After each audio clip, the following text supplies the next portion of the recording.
Hello friend, अगर फिर से बहुत बहुत स्वागत है आप सभी का आपका अपना यूट्यूब चैनल मेजर टारगेट पर। तो फ्रेंड, आज के इस क्लास में हम लोग क्लास 10 मैट्रिक बोर्ड परीक्षा 2023 के लिए भौतिकी में यहाँ पे जो है ना साइंस का काफ़ी महत्वपूर्ण 10 most important subjective type questions को बताएंगे, ठीक है।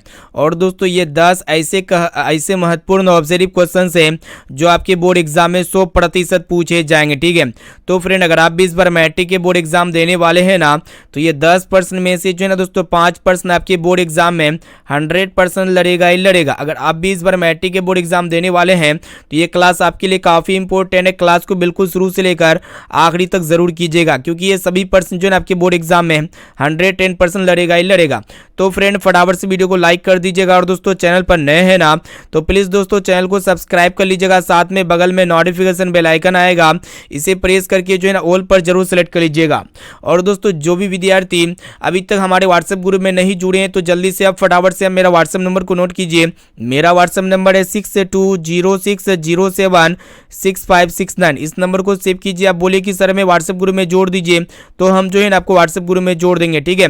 तो फ्रेंड, यहाँ पे फटाफट से क्लास को लाइक कीजिए, और यहाँ पे क्लास को बिल्कुल शुरू से लेकर आखिरी तक जरूर देखिएगा, क्योंकि यहाँ पे क्लास में ही जो है ना दोस्तों आपको सारा प्रश्न याद होने वाला है, ठीक है। चलिए दोस्तों शुरू करते हैं यहाँ पे आज के पहले नंबर प्रश्न के साथ वीडियो को प्रारंभ किया जा रहा है। तो फ्रेंड, आज का फर्स्ट प्रश्न आपके गत वर्ष में काफी बार पूछा जा चुका है और इस बार पूछे जाएंगे, ठीक है।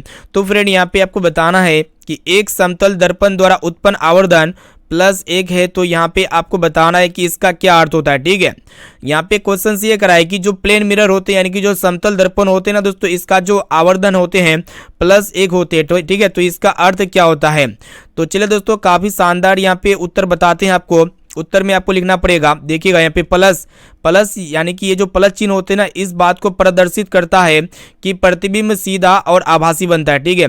प्लस का अर्थ क्या होता है दोस्तों, प्रतिबिंब जो बनते हैं ना सीधा और आभासी बनता है।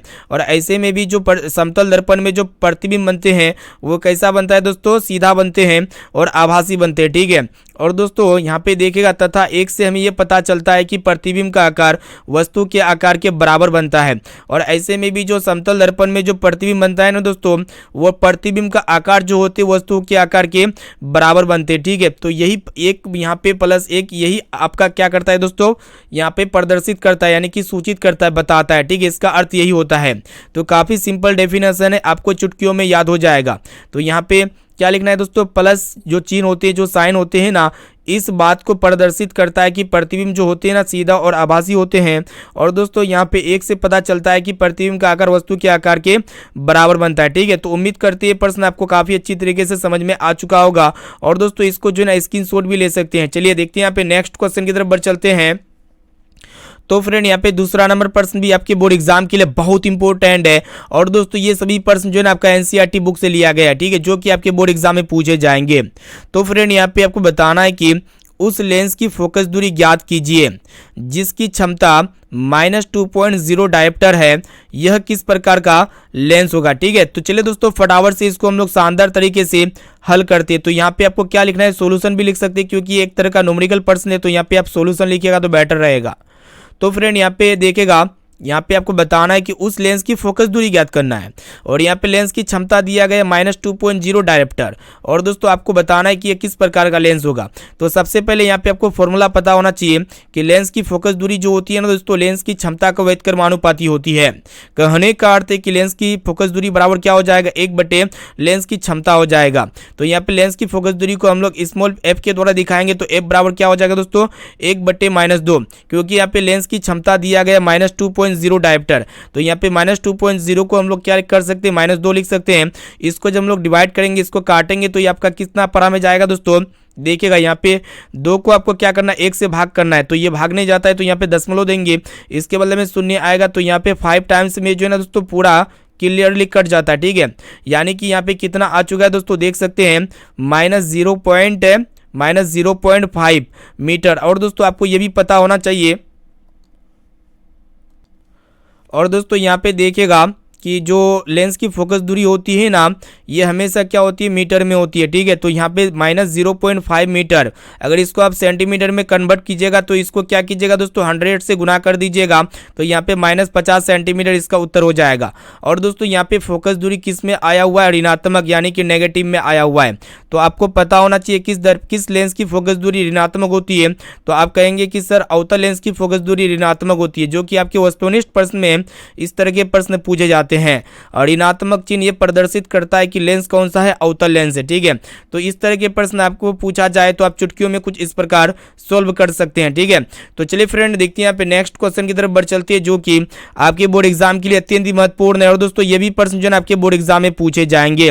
ये सभी प्रश्न आपका एनसीईआरटी के बुक से लिया गया है। ठीक है, तो यहाँ पे आपको बताना है कि अवतल दर्पण के मुख्य फोकस को परिभाषित कीजिए। ठीक है, काफी महत्वपूर्ण है, यानी कि जो अवतल दर्पण का जो मुख्य फोकस होता है ना, उसको क्या करना है दोस्तों, परिभाषा लिखना है। तो चलिए दोस्तों इसका उत्तर कुछ इस प्रकार लिखते हैं। आपको पता होना चाहिए कि अवतल दर्पण पर मुख्य अक्ष के समांतर चल रही प्रकाश की किरणें दर्पण से परावर्तन के पश्चात मुख्य अक्ष के जिस बिंदु पर कटती है या फिर मिलती है, तो वो बिंदु क्या कहलाती है, अवतल दर्पण का फोकस कहलाती है। देखिएगा दोस्तों, ये अवतल दर्पण है और इसके समांतर एक प्रकाश किरण, मुख्य अक्ष के समांतर एक प्रकाश किरण दर्पण पर आपतित होती है। आपतित होने के बाद ये परावर्तन हो जाती है, और दोस्तों परावर्तन होने के बाद मुख्य अक्ष पे जिस बिंदु पर कटती है ना, तो वो क्या कहलाती है, फोकस कहलाती है। ठीक है, तो काफी सिंपल यहाँ पे डेफिनेशन है। यहाँ पे क्या बताया गया है कि अवतल दर्पण पर मुख्य अक्ष के समांतर जब कोई प्रकाश किरण दर्पण पर आपतित होती है, तो परावर्तन के बाद मुख्य अक्ष के जिस बिंदु पर कटती है या फिर मिलती है, तो उसको हम लोग क्या कहते हैं दोस्तों, मुख्य फोकस कहेंगे। ठीक है, ये आपको पता होना चाहिए। तो उम्मीद करते हैं ये भी आपको काफी अच्छी तरीके से समझ में आ चुका होगा। तो काफी सिंपल प्रश्न है। तो यहाँ पे आप क्या कीजिएगा, एक अवतल दर्पण बना लीजिएगा, और दोस्तों ये आपका क्या होता है, मुख्य अक्ष होते हैं। ठीक है, ये वाला जो लाइन देख रहे हैं ये मुख्य अक्ष होते हैं।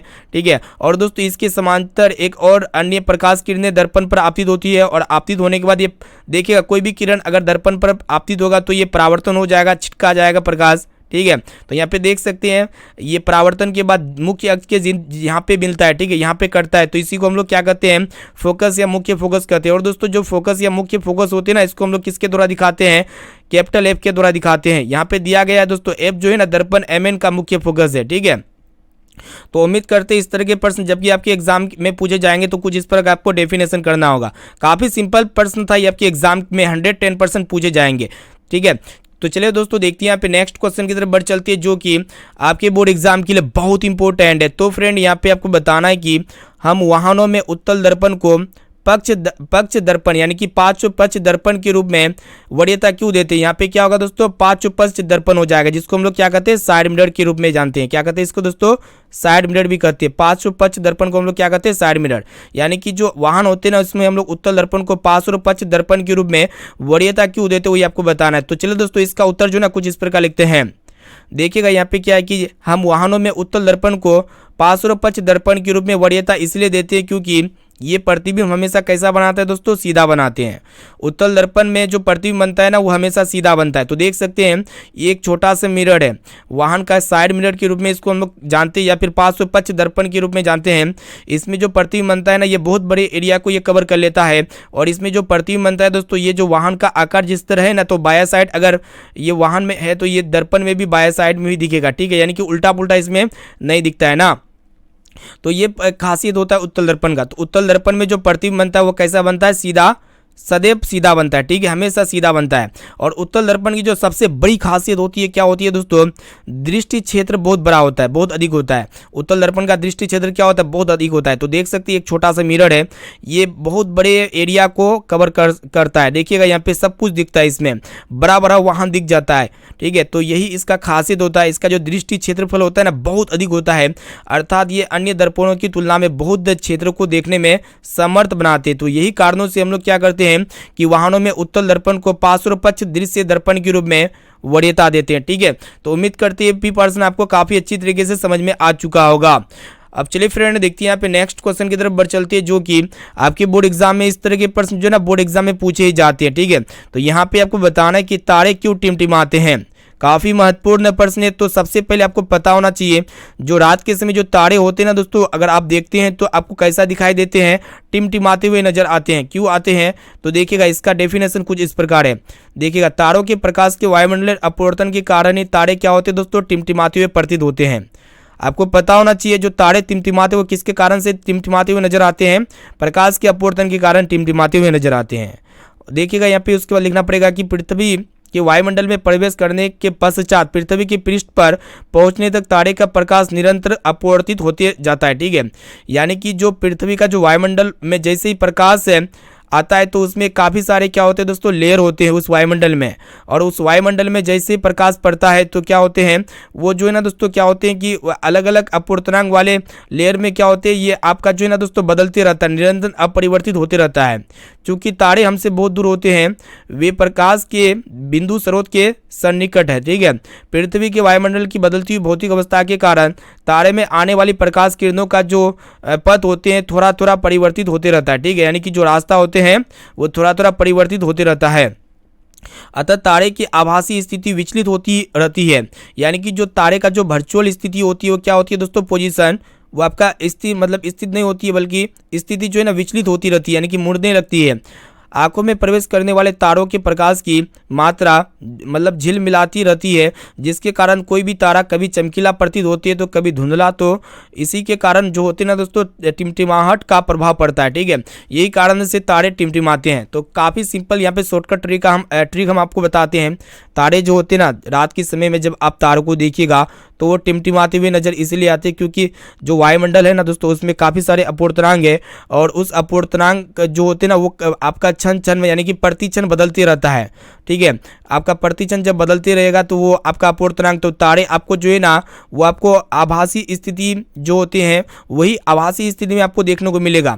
यानी कि आपको जो तारे होते हैं ना वो आपको वास्तविक स्थिति में देखने को नहीं मिलता है। तो देख सकते हैं यहाँ पे ये लड़का जो है ना तारे को देखते रात के समय में, तो ये इस रियल स्थिति यहाँ पे है। ठीक है, यहाँ पे तारा है तो यहाँ पे इधर उधर दिखता है आपको तारा, क्योंकि ये रियल है, लेकिन इसके चारों तरफ जो है ना काल्पनिक आपको दिख रहा है। ठीक है, टिमटिमाते हुए नजर आते हैं, और इनके बीच में जो आपका काफ़ी सारे क्या होते हैं, लेयर होते हैं। और दोस्तों ये लेयर का अपवर्तनांक क्या होंगे, अलग अलग होंगे कि सभी का। तो यही कारणों से क्या होते हैं, तारे हमें रात के समय टिमटिमाते हुए नजर आते हैं। ठीक है, तो इसको अच्छी तरीके से आप याद कर लीजिए। चलिए दोस्तों देखते हैं यहाँ पे नेक्स्ट क्वेश्चन की तरफ बढ़ चलते हैं, जो कि आपके बोर्ड एग्जाम के लिए बहुत इंपॉर्टेंट है। और दोस्तों ये भी प्रश्न जो है आपके बोर्ड एग्जाम में पूछे जाएंगे। तो चलिए दोस्तों किस प्रकार इसको डेफिनेशन करना है। प्रश्न ये करा है कि किसी अंतरिक्ष यात्री को आकाश नीले की अपेक्षा काला क्यों प्रतीत होता है। ठीक है, तो फ्रेंड ये आपका क्या है कि आकाश है। अगर आप इसको पृथ्वी से देखती है तो आपको कैसा प्रतीत होगा, नीला प्रतीत होगा। अगर आप यहीं अंतरिक्ष में चले जाते हैं तो आपको आकाश कैसा प्रतीत होगा, काला प्रतीत होगा। ठीक है, तो चलिए इसका डेफिनेशन कुछ इस प्रकार करते हैं। जब सूर्य का प्रकाश वायुमंडल से गुजरता है, यानी कि जो सनलाइट होते हैं ये वायुमंडल से गुजरता है, तो वायु के सूक्ष्म कण लाल रंग का, यानी कि जो बड़ी तरंगदैर्घ्य वाली जो होती हैं, लाल रंग का तरंगदैर्घ्य क्या होते हैं, सबसे ज़्यादा होते हैं। कि अपेक्षा नीला रंग का तरंगदैर्घ्य क्या होते हैं दोस्तों, सबसे अधिक परिकिरण करने लगता है। यानी कि नीला रंग का जो परिकिरण होते हैं वो सबसे ज़्यादा परिकिरण करने लगता है। यही परिकिरण देखिएगा, यह परिकिरणित हुआ नीला प्रकाश हमारी आंखों में प्रवेश करता है, और आकाश हमें नीला दिखाई देता है। किस कारण से हमें आकाश नीला दिखाई देता है, क्योंकि जो नीले रंग का जो परिकिरण होता है ना वो सबसे ज़्यादा होता है। ठीक है, और दोस्तों नीला जिस रंग का परिकिरण सबसे ज़्यादा होगा तो वही रंग हमें दिखेगा। ठीक है, और वह अंतरिक्ष में वायुमंडल नहीं होने के कारण क्या होते हैं, अगर अंतरिक्ष से अगर आप आकाश को देखते हैं तो वहाँ पे क्या है, वायुमंडल नहीं है। और जब वायुमंडल नहीं है तो वहाँ पे प्रकाश भी नहीं होगा। प्रकाश जब नहीं होगा तो उसमें क्या होगा दोस्तों, प्रकिरण भी नहीं होगा किसी भी रंग किसी भी कलर का। और अंतरिक्ष यात्री को आकाश नीले की अपेक्षा कैसा दिखाई देता है, काला प्रतीत होता है। ठीक है, तो इस तरह लेके आपके एग्जाम में एक भी नंबर नहीं काट सकता है। तो यहाँ पे आपको लिखना पड़ेगा कि जब सूर्य का प्रकाश वायुमंडल से गुजरता है तो वायु के सूक्ष्म कण लाल रंग जो बड़ी तरंगदैर्घ्य वाली होती है की अपेक्षा नीले रंग छोटी तरंगदैर्घ्य को प्रबलता से प्रकीर्णित करती है। यही प्रकीर्णित हुआ नीला प्रकाश हमारी आंखों में प्रवेश करते हैं और आकाश में नीलाभ दिखाई देते हैं। और यहाँ पे अंतरिक्ष वाला बात को कर लेते हैं। अंतरिक्ष में क्या होते हैं, वायुमंडल नहीं होने के कारण प्रकाश का प्रकीर्णन नहीं हो पाता है, और अंतरिक्ष यात्री को आकाश नीले की अपेक्षा काला प्रतीत होते हैं। चलिए देखते हैं यहाँ पे नेक्स्ट क्वेश्चन, जिसका स्क्रीनशॉट भी ले सकते हैं आप। चलिए फ्रेंड देखते हैं यहाँ पे 7वां नंबर प्रश्न भी बहुत ही इंपॉर्टेंट आपके बोर्ड एग्जाम के लिए। ये भी प्रश्न जो है आपके बोर्ड एग्जाम में पूछे जाएंगे, तो इसको भी आप अच्छी तरीके से याद कर लीजिएगा। तो फ्रेंड यहाँ पे आपको बताना है कि नेत्र की समंजन क्षमता से आप क्या समझते हैं, यानी कि क्या अभिप्राय है। तो इसका उत्तर कुछ इस प्रकार लिखना पड़ेगा कि अभिनेत्री लेंस की वो क्षमता होती है जिसके कारण हम अपनी फोकस दूरी को समायोजित यानी कि कम अधिक कर लेते हैं। तो उसी को हम लोग क्या करते हैं दोस्तों, समंजन क्षमता कहते हैं, नेत्र का समंजन क्षमता कहते हैं। हमारे नेत्र में एक विशेष प्रकार की क्षमता पाई जाती है, एक विशिष्ट क्षमता पाई जाती है, यानी कि हमारा नेत्र जो होते हैं ना दोस्तों, एक साथ विभिन्न दूरियों पर रखी वस्तुओं का प्रतिबिंब रेटिना पर इजीली बना सकता है। लेकिन जो कैमरा होते हैं या फिर अन्य कोई आपका ये होते हैं, ठीक है, दूरबीन वगैरह होती है, तो वो उस तरह आप बड़ा एरिया को नहीं देख सकते, एक साथ रेटिना पर समायोजित नहीं कर सकते। तो उसी को हम लोग क्या कहते हैं, नेत्र की समंजन क्षमता कहते हैं। तो नेत्र की समंजन क्षमता वो होती है, हमारे नेत्र में एक विशिष्ट क्षमता पाई जाती है जिसके कारण हमारा नेत्र जो होते हैं ना दोस्तों, विभिन्न दूरियों पर रखी वस्तुओं का प्रतिबिंब रेटिना पर एक साथ बना सकती है। ठीक है, तो इसी को हम लोग क्या कहेंगे, नेत्र की समंजन क्षमता कहेंगे। चलिए फ्रेंड देखते हैं यहाँ पे नेक्स्ट क्वेश्चन की तरफ बढ़ चलते हैं, जो कि आपके बोर्ड एग्जाम के लिए बहुत इंपॉर्टेंट। ठीक है, तो फ्रेंड यहाँ पे आपको बताना है कि मानव नेत्र की सामान्य दृष्टि के लिए दूर बिंदु तथा निकट बिंदु नेत्र से कितनी दूरी पर होती है। काफी महत्वपूर्ण प्रश्न है। तो इसका उत्तर जो ना कुछ इस प्रकार लिखना पड़ेगा, मानव नेत्र की सामान्य दृष्टि के लिए दूर बिंदु अनंत होती है। दूरबिंदु क्या होती है दोस्तों, अनंत होती है, तथा निकट बिंदु जो होती है लगभग 25 सेंटीमीटर की दूरी पर होता है। ठीक है, तो काफी सिंपल प्रश्न था और ये भी प्रश्न जो है ना हम आपको काफी पढ़ा चुके हैं वस्तुनिष्ठ प्रश्न में। चलिए फ्रेंड देखते हैं यहाँ पे नेक्स्ट क्वेश्चन की तरफ बढ़ चलते हैं, जो कि आपके बोर्ड एग्जाम के लिए बहुत इंपॉर्टेंट है। ठीक है, तो यहाँ पे आपको बताना है कि चालक, कुचालक और अर्धचालक पदार्थ किसे कहते हैं। ठीक है, तो सबसे पहले यहाँ पे हम लोग देखेंगे कि चालक क्या होता है। तो फ्रेंड यहाँ पे देखिएगा, चालक को हम लोग क्या कहते हैं, सुचालक भी कहते हैं, या फिर इसको इंग्लिश में कह सकते हैं कंडक्टर या फिर गुड कंडक्टर। ठीक है, चलिए, ऐसे पदार्थ जिनसे विद्युत धारा का प्रभाव बहुत ही आसानी से बिना रुकावट के विद्युत धारा प्रवाह होते हैं। ठीक है, तो उसी को हम लोग क्या कहते हैं, चालक या सुचालक कहते हैं, यानी कि जो इलेक्ट्रिक करंट का जो फ्लो होता है ना दोस्तों, बहुत इजीली हो सके, तो उसी को हम लोग क्या कहते हैं, चालक कहते हैं। जैसे कि यहाँ पे सोना से इलेक्ट्रिक करंट आसानी से यहाँ पे आर पार जा सकता है, और चांदी से भी इलेक्ट्रिक करंट फ्लो हो सकता है, और कॉपर से भी हो सकता है, एल्यूमिनियम से भी हो सकता है, तांबा से भी हो सकता है। ये सब पदार्थ क्या होते हैं, चालक का उदाहरण होते हैं। ठीक है, और यहाँ पे आमतौर पर सभी धातु चालक होते हैं। यहाँ पे आमतौर पर जितने भी धातु होते हैं ना दोस्तों, क्या होते हैं, चालक होते हैं। सबसे अधिक सुचालक कौन सा पदार्थ होते हैं, सोना होते हैं। इसके बाद दूसरे नंबर पर धातु होता है चांदी, परंतु दोनों धातु क्या होते हैं दोस्तों, बहुत महंगे होने के कारण इसका प्रयोग नहीं होता है। इसके बाद आता है आपका पारा या फिर एल्यूमिनियम। ठीक है, इसका उपयोग हम लोग क्या करते हैं, आजकल कॉपर थोड़ा महंगा होने के कारण ज़्यादातर एल्यूमिनियम का प्रयोग हो रहा है। ठीक है, तो यहाँ पे इसका फैक्ट्स दिया गया है, चालक का उपयोग विद्युत धारा के प्रवाह एवं चलित उपकरणों के निर्माण में होता है। अगर आपके एग्जाम में पूछे जाए कि चालक का उपयोग हम लोग कहाँ पे कर सकते हैं, तो विद्युत धारा के प्रवाह तथा चलित उपकरणों के निर्माण में होता है। देखिएगा यहाँ पे चालक जितना अच्छा होगा उसमें प्रतिरोध उतना ही कम होगा। चालक में मुक्त इलेक्ट्रॉन अधिक होता है। ठीक है, जो चालक होते हैं, जो कंडक्टर होते हैं, जो गुड कंडक्टर होते हैं ना, उसमें फ्री इलेक्ट्रॉन्स क्या होते हैं दोस्तों, सबसे ज़्यादा होते हैं, सबसे अधिक होते हैं। चलिए फ्रेंड देखते हैं यहाँ पे नेक्स्ट क्वेश्चन, जो कि आपके बोर्ड एग्जाम के लिए बहुत इंपॉर्टेंट है। सॉरी, वही क्वेश्चन है जो कि यहाँ पे चालक, अचालक और आपको अर्धचालक को डेफिनेशन करना रहा। ठीक है, तो यहाँ पे दूसरा नंबर पे इसको हम लिए हुए हैं। तो चलिए दोस्तों, यहाँ पे अचालक को हम लोग क्या कहते हैं, कुचालक के नाम से भी जानते हैं, जिसको हम लोग क्या कहते हैं, बैड कंडक्टर कहते हैं, यानी कि जिससे इलेक्ट्रिक करंट का प्रवाह ना हो, यानी कि जिससे इलेक्ट्रिक करंट जो विद्युत धारा होते हैं ना, बहे ना, प्रवाह ना हो, तो उसी को हम लोग क्या कहते हैं, अचालक या फिर कुचालक के नाम से जानते हैं। तो यहाँ पे देख सकते हैं, जो रबर होते हैं, जो प्लास्टिक होते हैं, जो सूखी लकड़ी होते हैं, कांच होते हैं, इससे इलेक्ट्रिक करंट का प्रवाह नहीं हो सकता, हरगिज नहीं हो सकता। और यहाँ पे कुछ फैक्ट्स दिया गया है, जहाँ विद्युत धारा को जाने से रोकता है, जो विद्युत धारा को जाने से रोकता है, वो कुचालक पदार्थों का प्रयोग किया जाता है। ठीक है, तो यहाँ पे कुचालक पदार्थ को इंसुलेटर भी कहते हैं। जो कुचालक पदार्थ होते हैं उसको किस नाम से जानते हैं हम लोग, इंसुलेटर भी कहते हैं। इसमें मुक्त इलेक्ट्रॉन ना के बराबर होता है। ठीक है, और आपके एग्जाम में पूछा जाए तो किसमें मुक्त इलेक्ट्रॉन सबसे ज़्यादा होता है, तो यहाँ पे चालक जो कंडक्टर होते हैं, इसमें मुक्त इलेक्ट्रॉन क्या होते हैं दोस्तों, सबसे ज़्यादा होते हैं। लेकिन जो आपका कुचालक होते हैं उसमें कंडक्टर मतलब मुक्त इलेक्ट्रॉन होते ही नहीं है उसमें, क्योंकि इलेक्ट्रिक करंट फॉलो होगा ही नहीं, उसमें इलेक्ट्रिक करंट बहेगा ही नहीं, तो उसमें आपका इलेक्ट्रॉन कैसे रहेगा। और इसका उपयोग हम लोग क्या करते हैं, तार के आवरण, जो आपका तार जो होते हैं, वायर होते हैं, ये नंगी तार है, इसके जो ऊपर तरफ से हम लोग इसको क्या करते हैं दोस्तों, ढक देते हैं, यानी कि आवरण के रूप में इसका इस्तेमाल करते हैं। इसको अगर आप छू लेते हैं तो आपको करंट नहीं लगेगा, क्योंकि यहाँ पे चालक अंदर में है। ठीक है, और ये जो आपका कुचालक होते हैं, ये आपका क्या होता है, रबर का बना होता है, या फिर आपका कोई भी चीज़ का बना हो सकता है, जो विद्युत विरोधी वस्तु होता है। ठीक है, चलिए फ्रेंड देखते हैं यहाँ पे उसी प्रश्न यहाँ पे अर्धचालक को देख लेते हैं। अर्धचालक जिसको हम लोग सेमीकंडक्टर के नाम से भी जानते हैं। तो देखिएगा, ऐसे पदार्थ जिसमें सामान्य स्थिति में विद्युत धारा प्रभावित नहीं होता, लेकिन अशुद्धियाँ मिलने या तापमान बढ़ने पर उसकी चालकता बढ़ जाती है।